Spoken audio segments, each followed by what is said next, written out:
Hello everyone, and welcome back to Permaculture of the Absurd. I'm out here today on a trail that I've been working on, trying to get myself a path through the property so that I can really observe what all is going on out here.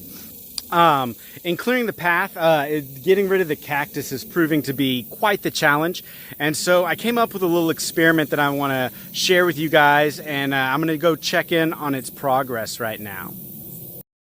So as you can see back here, the pencil cactus is just thriving. Most of the plants that I come across are well over 6 feet tall, and it's making it really difficult navigating this terrain.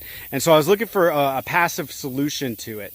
I can't just come in and just cut them back with like a machete, because every time I touch the plant, the buds fall off and reseed new plants. And so anything I cut off, I have to kind of haul out of here to make sure that it doesn't just replant. And so I started thinking and trying to think of a possible solution for it.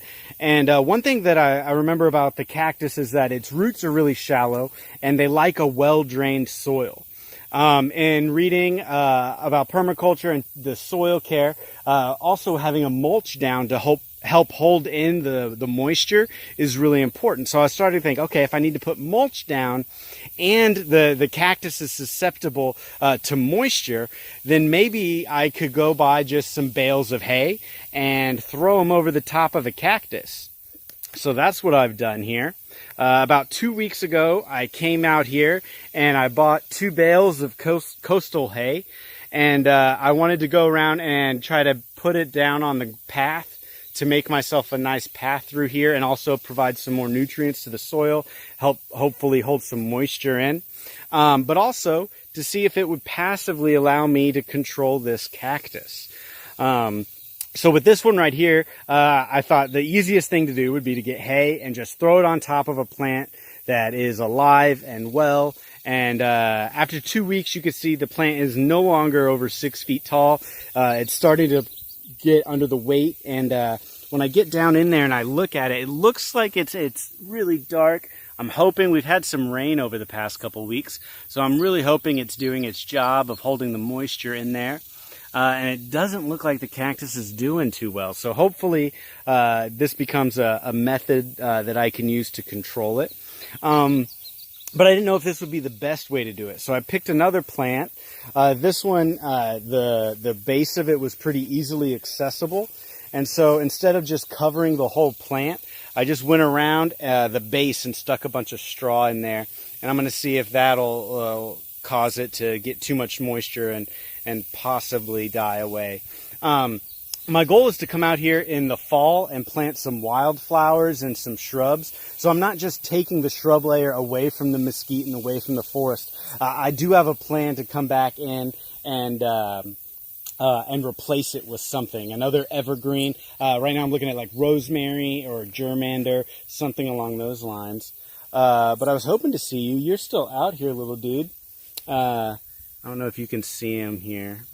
There he is.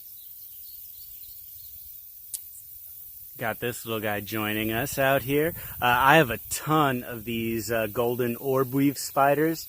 This guy's been hanging out over here by this cactus that I covered with straw. So lots of animals and plant diversity out here. Hopefully I can get by without disturbing his thing. In an earlier video, I talked about some ground cover. Here's some pigeonberry that I was talking about, but that's not why I'm here. Right here's a pile of cactus. So I cleaned out this cactus right here, and I chopped it up into a bunch of tiny bits, and I left it in a pile. Normally, if I did that, it would just replant and shoot back up. I've covered it with straw though, or hay, coastal hay, hoping to hold a bunch of moisture in there so that it will not allow those cuttings to reseed. We'll see how that goes. And then finally, the last part of the experiment here is right over here. I have one that I cut, but I didn't cut it up into a bunch of pieces. I just cut it in place, I let it fall, and then I covered it with the coastal hay. So I got a couple different things going on out here. Hopefully I'm not causing too much damage. I'm not trying to hurt anything. I'm The coastal hay should be putting down a mulch and some nutrients down on top of the soil, and hopefully it's also going to passively allow me to control some cactus while I'm out here. So I'll come back out in a couple weeks and we'll see what kind of progress has been made. Thanks for coming out, and have a good one.